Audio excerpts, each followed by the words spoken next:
Aujourd'hui, dans la Tierce à quatre temps, on parle du festival Harmonie d'orgue dans la basilique de Saint-Maximin. Est-ce que tu peux te présenter et nous dire qui tu es par rapport à ce festival ? Alors, je m'appelle Emmanuel Araquelian et donc je suis depuis 2019 organiste de cette basilique. Par rapport au festival qui commence ce soir, j'ai la chance d'être le programmateur de la 5e édition cette année.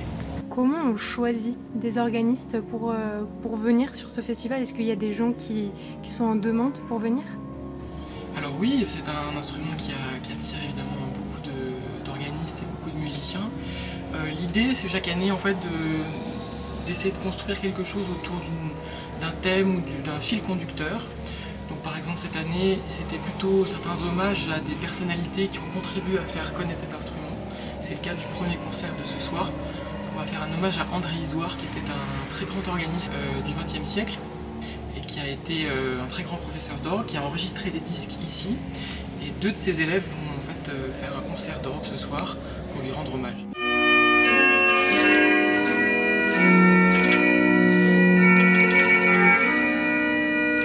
L'orgue, comment ça fonctionne ? Sur le papier, c'est assez simple. La mise en pratique est un tout petit peu plus complexe. Donc ici, on a un instrument qui a 4 claviers et des registres. Les registres sont en fait des sonorités qu'on appelle et qui permettent de varier les sons qu'on va utiliser. C'est un peu l'ancêtre du synthétiseur. Le système est assez simple dans le sens où c'est un instrument à vent. On entend et on voit derrière un très beau soufflet. Il y en a 4 dans l'orgue. C'est les poumons de l'instrument. Donc là, on est juste derrière. Exactement, donc là on est dans ce qu'on appelle le sous-bassement de l'orgue. La pièce maîtresse qui nous permet d'avoir le son, c'est le vent. Et donc ici on a ce qu'on appelle les soufflets. Donc les soufflets se gonflent, se remplissent d'air, et en descendant, ils distribuent l'air sous pression dans tout l'instrument. Et quand je tire un registre, je sélectionne une catégorie de tuyaux, et le vent va s'engouffrer dans le tuyau que j'aurais choisi par la note sur laquelle je vais appuyer. Je peux choisir des sonorités très douces et je peux aussi choisir des sonorités un petit peu plus pétillantes. Il y a presque 4000 tuyaux dans tout l'orgue qui sont répartis selon les tailles, selon la forme, selon le matériau qui est utilisé. Il y en a qui sont en métal, il y en a qui sont en bois. Et selon l'alliage qui est fait, le son va changer et c'est ce qui fait la richesse de cet instrument. Un autre type de registre très intéressant qui s'appelle le cornet et qui est sur le 4e clavier de l'orgue. Donc c'est un jeu de solo qu'on peut utiliser pour accompagner des mélodies par exemple.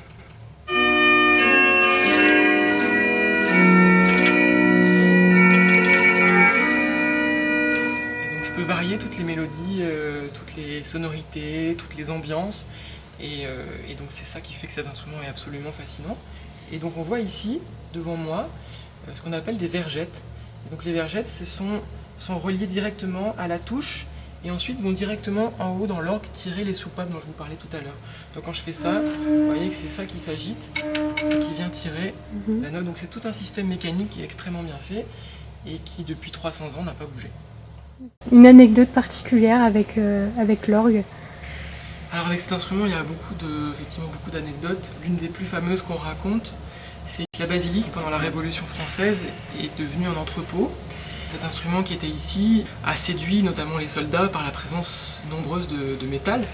On raconte que l'orgue a été sauvé par des musiciens qui ont joué des chants révolutionnaires. Pendant la Révolution française, les dominicains sont chassés de leur couvent.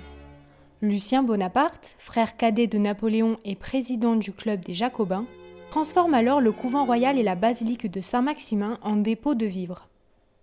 À cette époque, les tuyaux d'orgue des églises étaient souvent fondus pour récupérer le plomb et fabriquer des balles.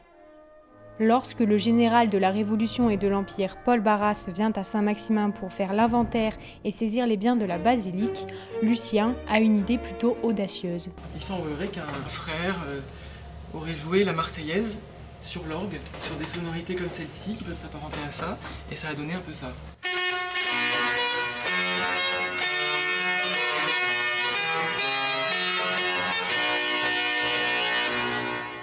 Et qui est le public qui va venir voir ce soir cette ouverture de festival et pour les jours à venir? Est-ce qu'on peut s'attendre à un mélange de toutes les générations?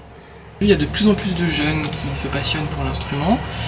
Toutes les classes d'orgue de France sont pleines d'élèves, beaucoup de passionnés, beaucoup de mélomanes, beaucoup d'amateurs, beaucoup aussi d'élèves qui vont devenir professionnels. Je constate un peu depuis 5 ans, depuis 6 ans que je suis ici, qu'il y a un public d'habitués, de personnes qui viennent régulièrement à la basilique pour le côté aussi de la dimension de la basilique et le troisième tombeau de la chrétienté, mais aussi pour la valeur de cet instrument.